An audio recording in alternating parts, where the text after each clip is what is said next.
Welcome to the Tradies in Business podcast with your hosts Warwick Bidwell and Nicole Cox.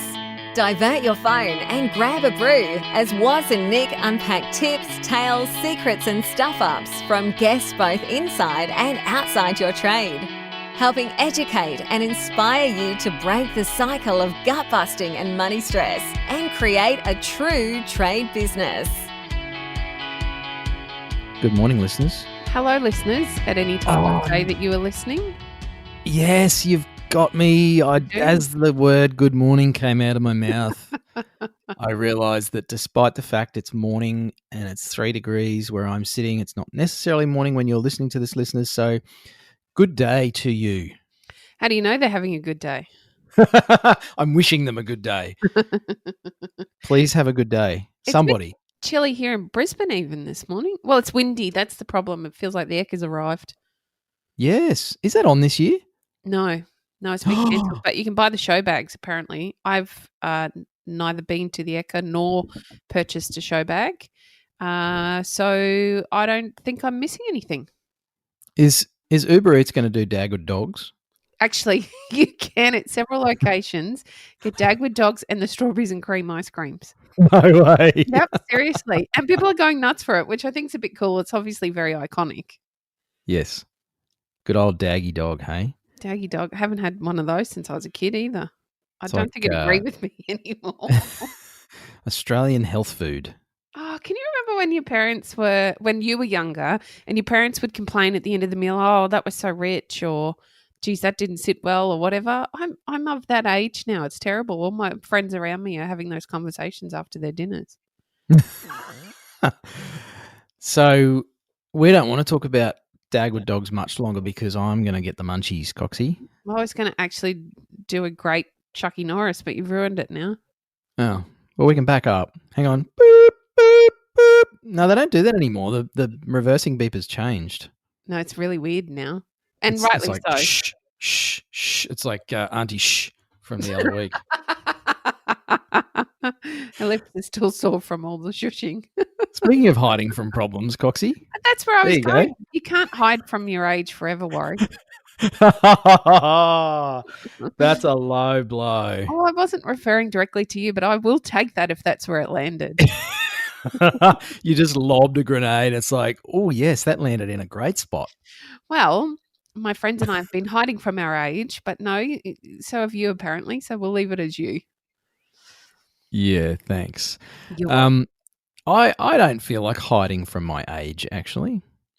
I'm proudly 44. What's wrong with being 44 or 47 in your case? There you go. I've outed you on the podcast. You're proud to be 44 because it means you're younger than me. Yes, but my husband's younger than me. So, yeah, I don't know. Sometimes I feel pressure not to be 44, like I can actually change it.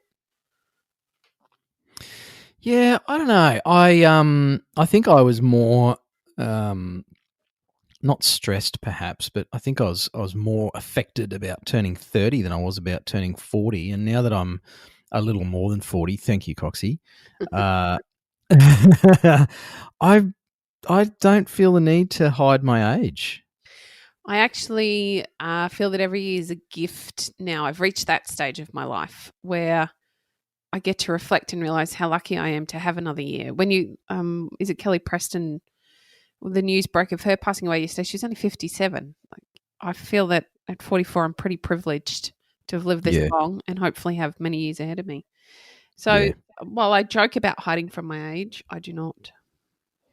Yeah, and I think hiding from those things and, pretending it's not there or sticking our head in the sand about our age and I guess, at our age, Coxie, well, at my age, health becomes even more of a focus and more important. Yes. And so I've already been on a pretty solid health journey in the last 10 years and I'm feeling pretty good. I don't actually feel 47. And we won't make any jokes that go along with that. Will we, Coxie? I'm biting my tongue just for you. Yes, I'll keep my mouth shut. Bite down hard, Coxie. Not so hard that you can't podcast with me anymore, though, because I think I'd lose most of the listeners if it was just me. I do not believe that. Anyway, health becomes really important. I think, in your 40s, start thinking about the old middle-age spread and avoiding that, and making sure that life continues on, in a fabulous, enjoyable way. So I'm pretty happy with that. But I do see a scary number of people, to be honest, that they still have a big bucket of sand for their head when it comes to other issues in life, mostly around business. And this is the Tradies in Business podcast. So I guess we're talking about business and how to improve it and how to get more out of it, get what you want out of it, not necessarily more all the time. Or let's talk about more. I think it's just get what you want out of it. And the head in the sand approach is not great. It's certainly easier until you suffocate. It's very comfortable in the sand. Oh, I'm not sure about comfortable, but I think sometimes we put our head in the sand because the perception is there that it's easier. And yet when we take our head out of the sand and throw it into the pineapple, we often realize that short, sharp initial isn't as terrible as you think. Yes, so many metaphors. And we've done some sessions for our members recently, our premium members. So if you're listening to this and you're not a premium member and you have no idea what we're on about, or if you're one of those people that I've come across a few lately that have joined the premium level of access to Tradies in Business, like the Trade Desk. That was my... do you remember the Demtel guy? Yes, I do. What was his name? Tim, the Demtel man. Mm-hmm. I don't even remember what Demtel was. I think it was cheap and nasty crap that nobody needed, but knives, lots of knives. Got sucked into buying on the TV. So my Demtel voice, but Trade Desk, Drawing Board, Tradiepreneur. So these are the people who pony up, step up, and play a bigger game, put some more skin in the game. So if you haven't checked any of that stuff out, go have a look at the website. But we've been having some great sessions with them in our premium members area about frogs and stop lists, and they're all tools and I guess strategies to get you pulling your head out of the sand, sitting down on that pineapple and getting it done. We have been having a lot of these conversations, and it's a repeated conversation. In fact, it's probably something we talk regularly to every tradie about that we deal with in one form or another, is the opportunity to jump right in, feet first, to whatever it is that you're putting off that you don't want to do. Because let's face it, in business, we all do it. You and I have done it. We try not to. We try to keep each other accountable so we don't. We try to keep eating our frogs on a regular basis. But I think as business owners particularly, we get so busy that it's easier to put things off sometimes, or the perception is there that it's easier to put it off. And yet all of a sudden we have a bigger problem that we now have to tackle that's far more complicated than it was in the beginning had we have just eaten the frog or sat on the pineapple and gotten it over and done with. How did we come up with this stuff, Coxie? You're the pineapple man. You had no, that was yours, I'm sure. Pineapple. No. You had a lovely friend who had to give you a pineapple right back when you were having some difficulty. Oh, no, he was going to do something with an ads, but I think we sanitized it to a pineapple. And also ads is really hard to say on a podcast. Yes. Anyway, easier is not always better. And I guess that's the thing. Avoiding our challenges, pretending they're not there, not looking at our cash flow, ignoring the bathroom scales or the BMI or whatever it is for health. If I circle around like the great grey shark, g'day Tom, and just come back to that whole health thing, I think it's too easy just to ignore it and really delude ourselves into thinking that it'll be fine. Well, I wonder how many of these problems, and look, I can totally understand. Cash flow was a big one for me. We never looked at our cash flow because it was always yucky. So rather than be proactive, take a look at it, feel the discomfort of the pineapple, and then actually make some educated choices around that, we'd put it off. And then you'd fall into a great big slump where there wasn't enough money to pay the bills, or you were falling short, or there was an absolute flood, and so you'd distribute it to some areas that you probably shouldn't have because you didn't know what was coming. there's a great example for me. And I don't know that it was actually easier to ignore the problem or put my head in the sand, because that problem would wake me up at 3:00 in the morning because I'd be worried about, I don't know what's coming. I know there's a train wreck, but I don't know what it looks like. And yet running a simple report that would have taken me 5 to 10 minutes and then sitting down and having a good, honest look at it could have prevented all that sleeplessness. And yes, and when you look at it, then you can do something about it, because otherwise it just continues to be one of those background stressors, those things that, as you say, Coxie, they wake you up at 3 a.m. or they become another reason that you reach for the whiskey bottle every afternoon or the 6-pack of beers. And, you know, there's so many things that we do to try and deal with that background noise. Yeah. It's like someone 3 doors down with a jackhammer going all day. It just eventually it just wears you down. It makes you tired and stressed, and you can't think straight. And until you actually walk down the road and confront the dude with the jackhammer, man, there's a obtuse metaphor. You can't stop the noise, and it's just going to wear you down. So it is really hard to pull your head out of the sand and actually have a look at something that gets you feeling afraid or even more stressed. But as my darling wife keeps reminding me, the only way through is through. Isn't that the truth? And sorry, Coxie. These axioms sound so cute and simple and wonderful on a podcast or in a book or on a meme or something like that, and they're actually true. It's the crazy thing about it. It is true. It's just that I guess we get stuck in putting our head in the sand. So we think we're avoiding it without thinking about all the other effects it's having on us. And so we think that we've managed to dodge a bullet for a period of time, and yet somehow it surfaces as a bigger problem further down the track, whether it be conversation. A lot of our trade desk members and drawing board members are having some tougher conversations with some staff this week, or the last couple of weeks actually. Ooh, and it's not something that can be ignored. And yet some of these things have been let go maybe far too long. Perhaps they could have been nipped in the bud. Maybe they couldn't have been. Maybe they needed to come to a head in the way they did. But those tricky conversations are one of those things that we all put off because they feel yucky. Nobody likes having to, I guess, counsel somebody through an uncomfortable part of their job or their personality or a clash or whatever it might be. The perception is there that it's easier to put it off, and yet the problem just keeps mounting. If you don't nip it in the bud, it keeps mounting and mounting over time until it's a huge problem that can be very detrimental to the business. So I feel that many of us as business owners, I think this is a universal business thing, we ignore the frog as long as we possibly can until it's slimy and watery and disgusting. And then we think, okay, I've got to nibble at it, but it's really yucky by then, and you could have just eaten it when it was a little tadpole. Right. So now we're eating tadpoles. How many metaphors can we cram into one episode, Coxie? Well, wouldn't you rather eat a tadpole than a frog?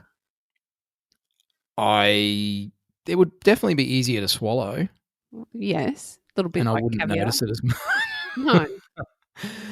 So for me, off the back of your wonderful tadpole analogy or metaphor, what is the right language for that, listeners? What's the right language for that, Nicole? I don't know. We should get a someone who's really good with words on the show as a guest. We have a linguistic. How do I even say that? Linguistus? No, I'm not sure what the right word is. A linguist expert who's a previous client of ours who's on ABC Radio every week. Right. Professor Rowley Sussex. Lovely man. Fair enough. They would have been fascinating conversations. They actually were, and he would be able to help us with the correct terminology here. I'll just pull out my lexicon so I can check that.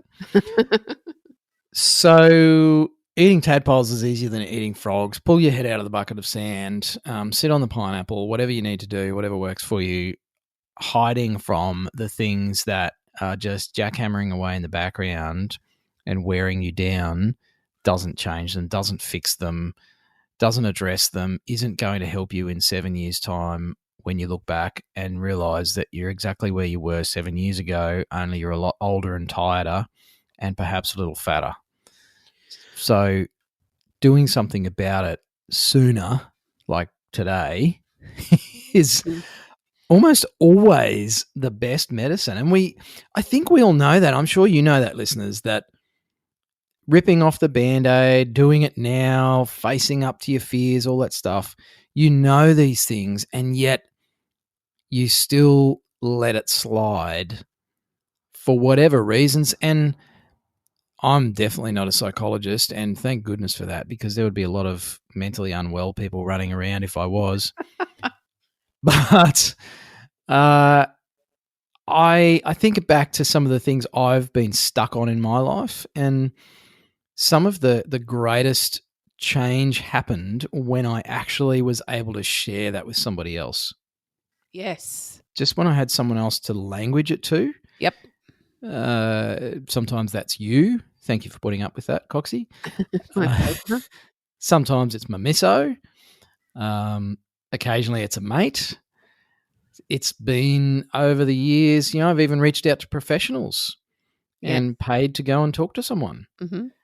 And but doing that and actually putting it on the table and describing my pineapple or tadpole or jackhammer to someone else and defining it, all of a sudden it's like I feel like I can face it a little more, or I'm more willing to face it. It's almost like we feel a little more supported. So I feel like that's one of the greatest things within the Tradies in Business community. And for those of you who are in the free group even, you would notice that.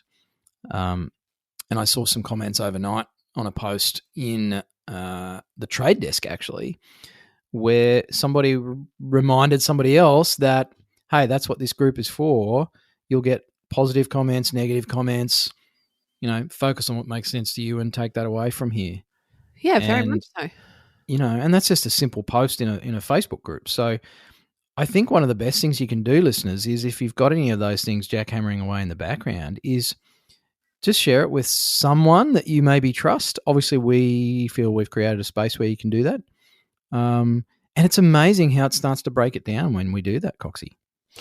Yeah, it's the old adage, isn't it? A problem shared is a problem halved or quartered or eighth, depending on how many people you share it with. But I feel like the part of this problem is it gets stuck in our head and becomes bigger than Ben-Hur, rather than actually talking about what the issue is with those people that we trust and breaking it down into simple action steps. It's like we say all the time. Typically, we get stuck in our own way. And rather than get out of our own way, we make excuses or we ignore or we put our head in the sand. And in fact, we could just share that with somebody, anybody that we trust, and there might be an experience they can share right back at you. Well, actually, I went through that and that's how I dealt with it. Or, oh my God, thank you for sharing that with me. I now know I'm not alone. How often do we hear that in the group? Yeah. So many times when we come, the 90-day planning session was a really good example of that. All of the feedback we had essentially said the same thing, and that was it was fantastic to realize they weren't alone because we were all facing the same problems. There's plenty of people out there singing their successes, I suppose, but we don't share our problems or the frogs we have to eat or the issues that are coming up in our businesses because we're embarrassed or we feel shame or we feel fear around other people's reactions. And yet when we're vulnerable enough to do so, it's so empowering to understand that not only do I feel that way, but so do many other business owners, or they have, and this is how they got out of it. They might actually be able to share some tips to help you move through that process rather than being stuck with your head in the sand. But it takes your courage and getting out of your own way to do so. Yeah, I wonder what it is, Nicole, if we're all too worried about what other people think. And I just wonder why more people don't actually ask others for input or feedback. I just think we're all so busy trying to make an impression. Yes. I used to think that it was that women were good at sharing these things and they're not. I can recall being a young mother and I didn't like it. If I was really frank, and my children know this, so I'm not being nasty to them. I didn't like being a mother in the beginning. It was really, really hard. It was really tough. And you felt like you had to, I guess, live up to everybody else's expectations. And yet I felt like I was failing all of the time because it was just exhausting. It was hard work. The baby would cry. I didn't know what was wrong. I really didn't cope. And yet, years later, when I was finally able to have discussions with my girlfriends, so many of them felt the same or went through something similar because we didn't share. We were stuck in this horrible merry-go-round of it being quite unpleasant at times and feeling like we were aliens. Like I seriously thought there was something wrong with me. It was all my fault. How dare I not enjoy motherhood the way everybody thinks they do, right? Which sounds Yes. ridiculous. Now, at 44, I sit back and I think, and all my children are on my screen, and I think how is it that we weren't ever talking about that? It's the same in business. I did the same things in business. I never talked about things when they were going wrong. I never looked for support. I didn't share my problems and have them halved or quartered or eighths. Instead, I sat with it and it got bigger and bigger, and they would wake me up. In fact, I didn't sleep for a very long time. I was stupidly stuck in my own way rather than getting out of it and sharing those issues with somebody that I trusted and helping me find a way to eat the frog rather than just ignoring it and letting it build. Yeah, and look, I'm not going to add anything to that other than if you're listening to this and you're thinking that any of this makes sense and that what Coxie and I are saying resonates with you, and if you aren't a part of one of our groups, platforms, communities, however you want to describe it, just a bunch of people who are going through what you're going through, even if you don't believe it, go and check it out and see if what we're saying is accurate, because between Coxie and I, we got more than 20 years doing this, and we've seen time and time again people actually realize that, hey, I'm not alone. Whatever your problem is, I guarantee someone else has gone through it or is going through it right now, or there's someone else who knows someone who understands and can actually give you some perspective. And I think that's probably the fancy way of describing all of this or languaging all of this, is just in getting a different perspective. Definitely. Other people can help you step outside of that, rip your head out of the bucket of sand and see it a little differently from just a slightly different angle. And then you can, make some changes yourself. So go join any of our communities. Probably the best one to start with, if you're a newbie to what we're doing here, is the group at Tradies in Business on Facebook. And if you're already a part of some of our groups and you're listening to this and thinking, yeah, I really need to step up and play a bigger game, then we have some drawing boards almost ready to fire. So this is going out mid-July, probably in the next 2 or 3 weeks. We'll have some more boards open and ready for launch, and they are just absolutely rocking it, those drawing board members, but basically just tight little communities. Yeah, they're like their own little community, each little board.